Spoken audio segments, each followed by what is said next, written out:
we are finally here. I want to thank all the people that took part in the protest that we called for. It was a largely successful protest. As you've noticed, in most of the places where we planted banana stems, the roads have either been made or they are still strictly guarding those places. But many places have been worked on. That means protests actually work. Don't stop protesting. This regime will only listen to pressure from you and respond to pressure. Continue putting them on pressure, not only about roads, but every other injustice that you face in society. Our next demand as NUP is going to be our people, the missing people that were taken away, abducted, have never been seen again. We are going to be demanding for the release of political prisoners. So we are not going to stop. We are going to continue protesting and demanding for what's rightfully ours, demanding for the freedom of political prisoners and for the freedom of our missing persons. And of course, we will continue to engage with other forces of change and to ask them to also embrace that cause. We understand now that protests work, and we will get our people out of pressure. One other point that I want to make is I want to join the rest of our leaders and the rest of Ugandans in mourning the death of Mama Honorable Cecilia Ogwal. As you notice, we were not able to join the mourners, but now that we have our temporary freedom, we'll also be joining other mourners in celebrating the life of the Honorable Cecilia Ogwal. The little time I was with her in the Parliament, she was a source of good counsel. She was a mother. She was a source of great advice, and we shall miss her as a nation. We can only try to move in her footsteps. We send condolences and heartfelt compassion to her family. Mu Luganda, nsanyusa obbalaba bannange, nkomyewo era nga bwe nabagamba nti abasirikale ne poliisi banaava amaka gange nga nkomawo. Nkomyewo ndi musanyufu nti twasobodde okubeewala ne batatukwata. Bansalako wano nga bwe mwalaba, ne nabatolokako mu Robert style.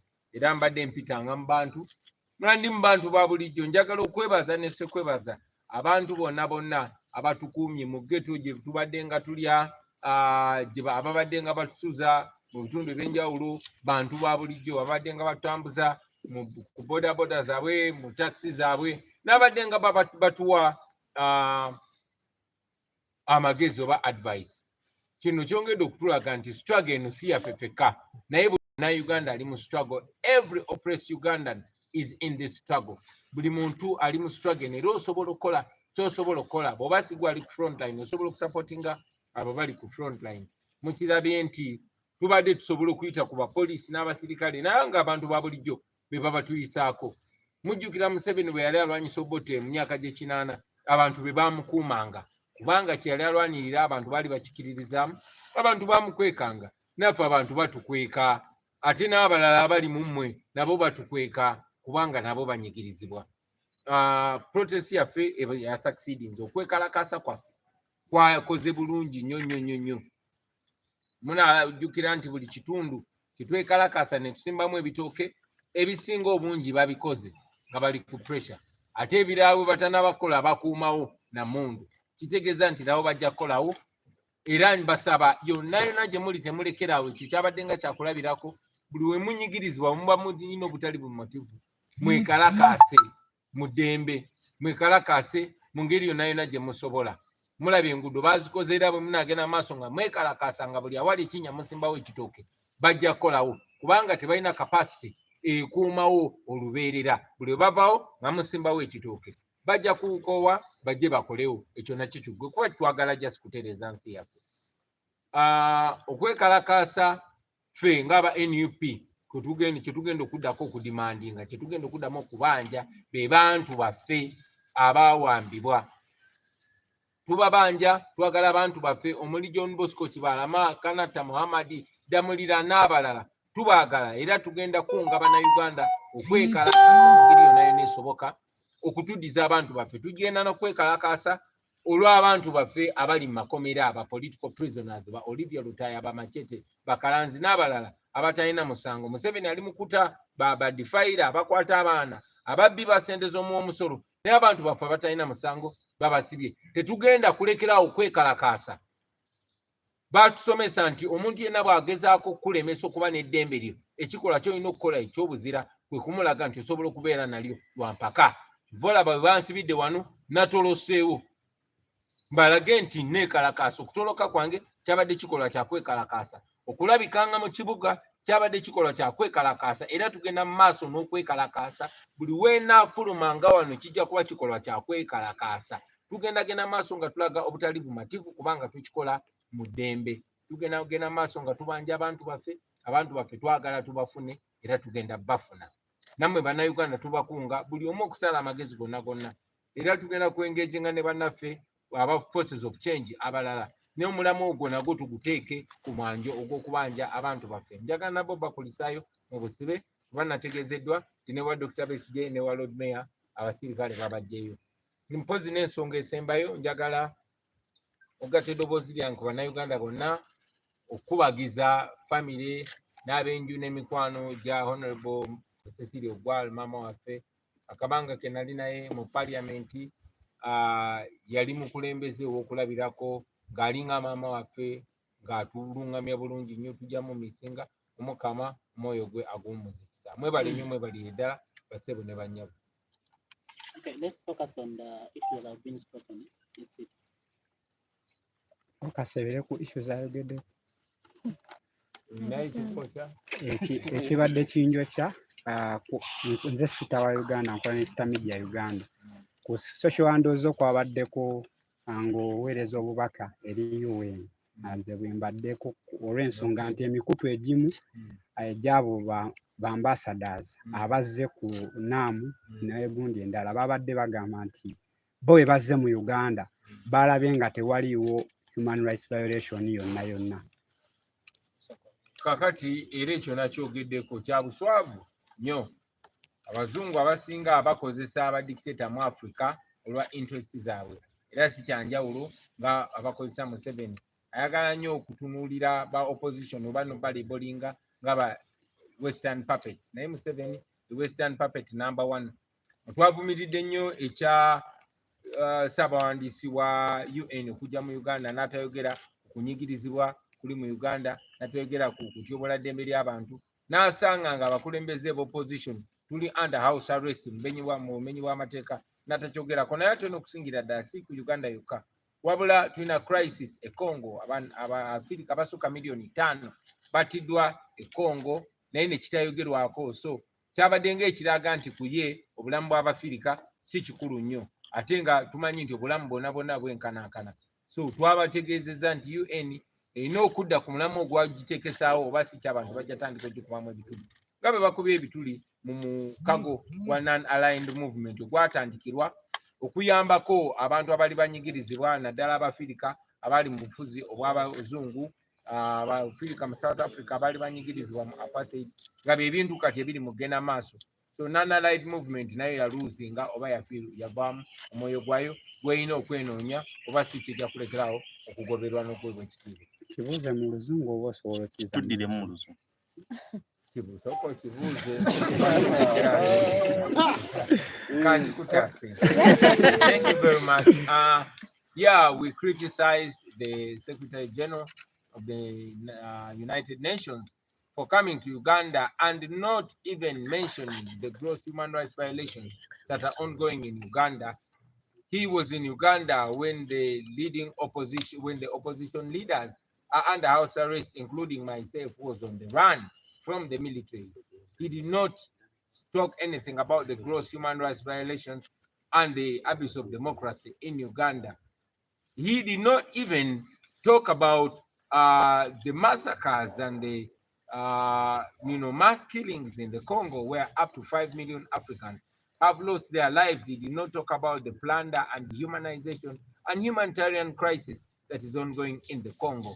That, to many of us, spoke to the hypocrisy of the UN, it spoke to the disregard of African lives, while other lives are being considered. African lives didn't seem to matter to him. He criticized him, called him out, and called on the UN, reminding them that the UN must stand for the values for which it was established, or else it will attract resistance and disdain and, uh, dislike and indignation from the oppressed people of the world. Yeah. I just wanted to know from you, you're talking about the protests, especially in terms of the bad roads, and you're still demanding that the members who were abducted by the security operatives should be released. For how long are you going to carry on with these protests, and how do you intend to carry them on? We are going to carry on these protests in very many different ways, and we also call upon the population to give thoughts. This is not just an issue of we, the leaders, it's a national issue. These roads, we started with the soft protests that are doable and which can give immediate results. And we realized that after that pressure, many of the roads where we planted banana stems were worked on. That is the kind of response we wanted. And we encourage people to continue that. In the same way, having realized that this regime only responds to pressure, we are calling upon people, our people, especially we as a national unity platform, to demand to use similar ways of protest, various ways of protest, to demand for the return of the missing people. I might not give you the tactics that we're going to use as of now. Like I said, there will be various, but we are going to protest constantly until there is a difference. Jide mu Luganda.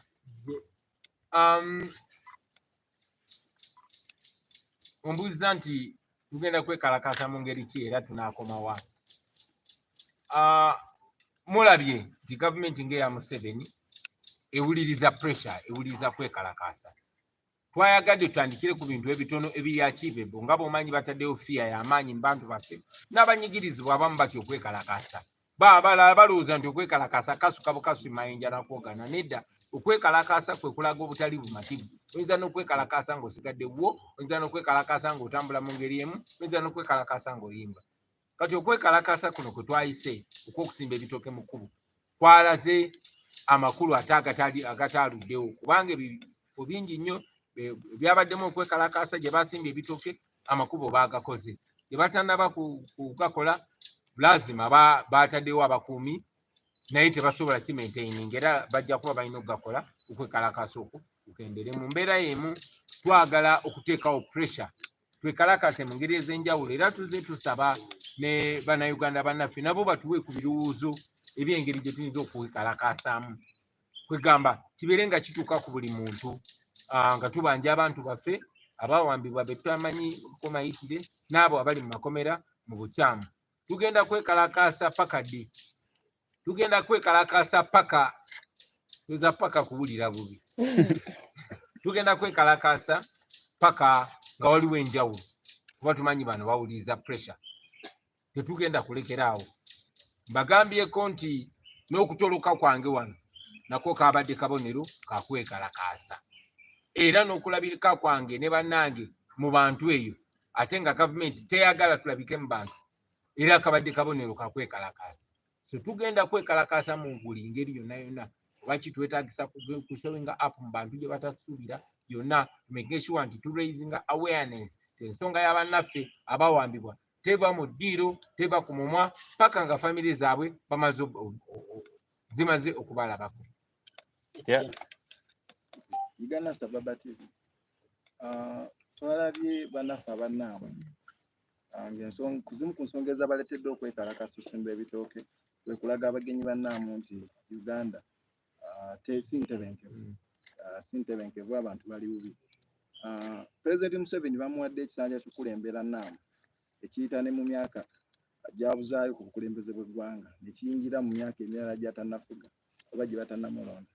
Kati nga ggwe awakanya obukulembeze bwa Yoweri Kaguta Museveni, General President w'eggwanga, njagala mpe ku ndowooza yo golaba kye baakoze kino balina kye balaba mu maaso oba bakikoze kulaga nti kuba bo bagambye bawadde pulezidenti wa Uganda ate nga pulezidenti abuzaayo emyaka 2 ye Museveni akyali. Okusooka okikutangalizaamu tebawadde pulezidenti wa Uganda Museveni ne bwavaako omwezi ogujja kyetuluubirira twagala aveeko as soon as possible. Ne bwavaako omwezi ogujja oba omwaka ogujja pulezidenti wa Uganda abeerako yaba akulembera olukiiko lwa NAM. So tekiri ku Museveni ye ng'omuntu wabula oyo abeera mu ntebe ey'e Uganda. Naye era wadde ekyo nkigambye still tuwakanya Museveni kubanga tali mu ntebe mu butuufu. Tuvola twagala omumamulamu mu bbanga eritali lyawala nnyo. Okulaba nti twasimba ebitooke mu kiseera ekyo wabaddewo olukiiko lwa NAM kuba twabadde twagala okubikkula olutimbe Museveni ne gavumenti ye lwetaddewo. Ensonga lwaki bawambye abantu bakutta abantu ne babajja ku kkubo, ensonga lwaki bagaddewo bizinesi z'abantu nezifaanana obubi, ensonga lwaki abagenyi babayisizza mu makubo gamu gano ag'ebinnya ne babasibire ne bagamba bannansi temutambulira mugali amalungi mutambulire mu g'ebinnya. Ensonga lwaki minisita wa Museveni yalagidde bannayuganda basinike amannyo nga abagenyi bazze kubanga baagala okusitimbawo ekifaananyi ekyobulimba. Uganda mirembe babayise eri mu makubo ge baterezza tige malungi. So twayagadde okulabisa era twagala magenda maaso okulabisa gavumenti ya Museveni si eri abagenyi ba NAM bokka n'abagenyi b'olukiiko olugenda maaso olwa G77+ China n'eri ensi yonna yonna okulaga nti ekifaananyi kyabaterawo kiri fake si kye kyamazima. Bannayuganda bali mu kunyigirizibwa era bannayuganda beetaaga ensi yonna ebeegatteko benuule. Mwanje ndi wa BTF Defiance. So mbuuza program yalangirirwa kutambula eggwanga nga mutalakasa etukamuko wakati awaka ekiddako program gyayimiridde nga byali oba waliwo ekifo program tujja genda maaso n'okutambula mu bitundu by'eggwanga eby'enjawulo nga bwe mwalabye nti tetwagenze iganga kuba bannanga abamu babadde bakwate so nesagala gendayo nzeka ate elira era twayongezaayo olw'okufiirwa kwa mama waffe Honorable Cecilia Ogwal. Tujja kuba tubategeeza programu zaffe ki ezigenda okuddako. Yes. Amanya Waiso Moses Osogawani. Oweekitiibwa President nina ebibuuzo bibiri. Ekibuuzo ekisooka omugenzi Cecilia Ogwal yagudde mu bulamu bw'ensi nga ggwe ng'omukulembeze wa NUP era waliko omubaka mu paalamenti eyo kiki nga ggwe ng'omuntu kiki kyojjukira ku mugenzi oyo kubanga abadde ku side ya opposition. Ekibuuzo ekyokubiri twagala kutegeeza otangaazamuko nga kino ekibiina kyemwegase mwenna nga opposition twagala kutegeeza bannayuganda ani omwogezi w'ekibiina ekyo kubanga tulaba buli muntu avaayo ayogera ani omwogezi w'ekibiina ekyo. Webale nnyo Ozereeti mbadde maze okwogera ku nsonga ya maama waffe Cecilia Ogwal neera nja giddamu kuba nze nali mu paalamenti naye yali maama waffe mu by'obukulembeze yali ntabiro ya kuyiga kuba yalina experience y'amaanyi ate ng'alabye Uganda ng'eyita mu mitendera egy'enjawulo. So abadde wa kuyiga bingi ebimu abadde by'okunyigirako ate abadde n'amwatulira so tujja musubwa nnyo. Omugendo gwe tulimu ogwa United Forces of Change si kipya. Ojja kujjukira nti kubadda nga tukolinga for unity forces oba amaanyi ag'enjawulo agalwana enkyukakyuka batuyita United Forces of Change. Tetuli kibiina era tetulina mwogezi. Gwe naawe bw'oba oli force of change tewetaaga kuba munnabyabufuzi. Oyinza okuba nga olina gurupu yo y'aba student, olina okuba oyinza okuba olina gurupu yo y'abakyala, oyinza okuba olina gurupu yo y'abannaddiini naye nga mwagala enkyukakyuka naddala ey'emirembe. No, better part of the United Forces of Change naddala akasito twegattako. So twagala okutambulira butambulizi wamu ffenna nga ffe. Buli ayogera kasita aba ayogera amazima abeera mwogezi wa nkyukakyuka, kasita aba ayogera ekituufu abeera mwogezi wa nkyukakyuka. Mwebale nnyo mwebale ddala basibo ne bannyabo Mukama bankumi. Poliisi yavuddeyo n'egamba nti bali mu kukozesa obutambi bwe bagenze bakwata abantu okuddamu okukwata abantu bonna abadde bakwetabye mu kusimba ebitooke. Mukama wange bwe banakuyita ku CID ekiguli olwedde okugendayo. Abapoliisi tebeetaaga kwenoonya, omanyi badde balimbalimba abantu kati bataddewo miliyoni 10. Lwaki tebazimba? Zuno nereesi bazimpe. Ekirala ekyogamba mbu okutiisatiisa abantu nti bagenze bakwata obutambi, abantu abayise okusimba ebitooke tuli wano, ndi wano. Nzi wano nze ne bannange twagambye abantu muveeyo mwekalakaase musimbe ebitooke, tetunnaba kimenyawo. Abantu kyabakunga beekalakaase, bwe balaba obutali bumativu beekalakaase kubanga kiri mu mateeka. Kasita oba nga toli armed, nga tolina muntu yenna gw'olumiza, ddembe ly'okwekalakaasa. Tubalinze okutuwandiikira nga mutuvunaana okwekalakaasa, tujja jjuwoza egyo emisango bulungi nnyo ate tuddemu twekalakaasa. Mu luzungu ako kenyini ako. Well, the police shouldn't intimidate people about footage of those people that were planting banana stems in the potholes. We are here, I am here, I am one of the leaders that called for that protest. And the protest is still on. We continue to encourage Ugandans to protest non-violently. This time we've encouraged them to plant plantain stems in potholes. First, it is helpful because it saves people from accidents when those stems will work as warnings. But also, you know, it creates awareness and it reminds the authorities of their duty of their job. So we are here. I am not hiding and I'm not denying that I called for those protests together with other leaders. 10 million. The 10 million that you were Yeah, saying. we were informed that the police put 10 million for anybody that would show them where I was hiding. Now I've shown them. Can I have the 10 million? I'm even broke. Mr. President, wali wano ffenna ne batugana n'okuyingira wali sekitera saba kumbuulirako ko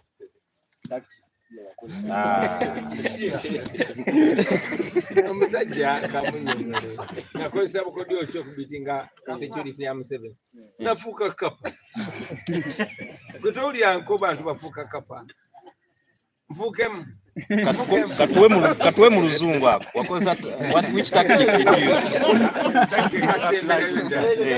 Well, Sidir is asking how I was able to be security.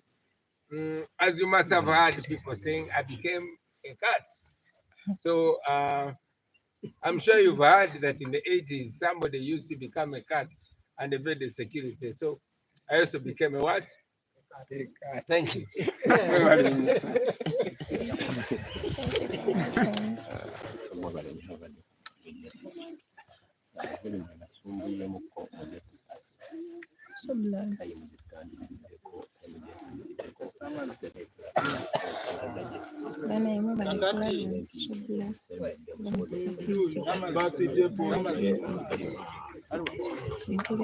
Why?